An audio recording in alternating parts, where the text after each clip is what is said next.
friend and colleague from North Carolina was talking about.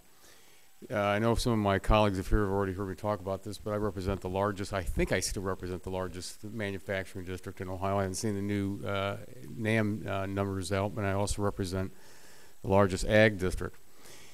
And as we look through the past year with the stimulus at $787 billion, and the question now about the extra $75 billion that's going to be added onto that, and we were told the people back home heard that they're only going to have an 8% unemployment rate.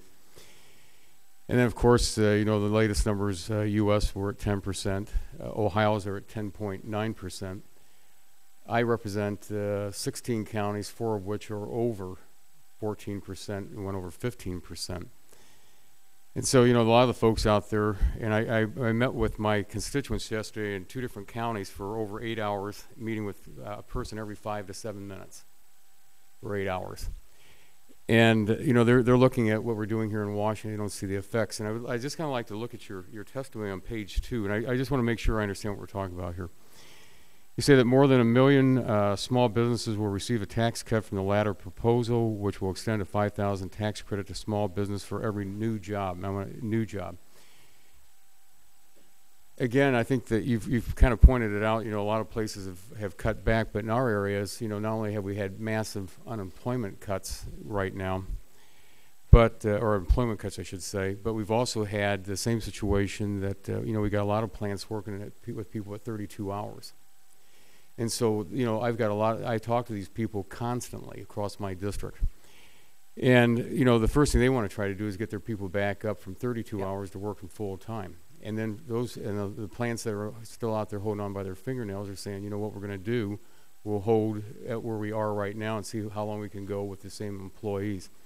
What will this this $5,000 tax credit do for those businesses?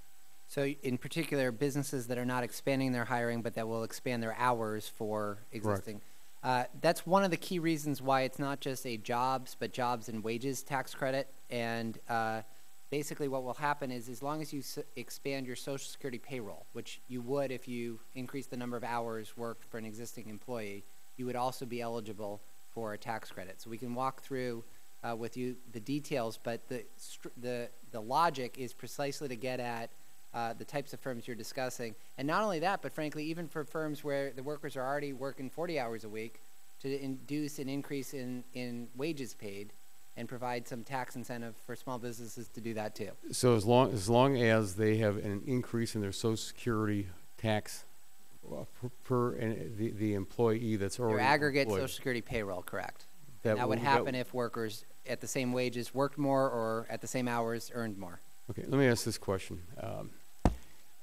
Because of the number of employees that have been added recently on the federal side, does this budget look at reducing the federal payroll at all? Because again, when we've looked, across our districts, we've had this. I'm sure everyone's had their employers say, "What has the federal government done to reduce?" As we've made massive cuts to try to save ourselves right now.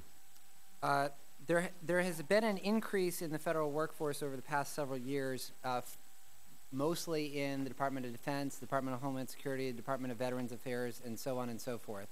As you know, also, there is an historically low wage increase for federal workers built into this budget, along with a freeze for the top-level presidential appointees. And in terms of the federal workforce, there's a chart that is in the analytical perspectives on page 99, and then there's a table somewhere there, a table on page 107 that just provides the total, and you can see that total executive branch civilian employment actually does decline from 2010 to 2011 under this budget. Okay, but how much of an increase we've seen for total federal employment going up in the last, let's say, last 2 years, going forward to the last year that you just cited? There were significant increases between 2007 and 2008. I don't have them right in front of me, but I can get those to you. Okay, I appreciate it. Sure. Thank you, Mr. Chairman. You're back.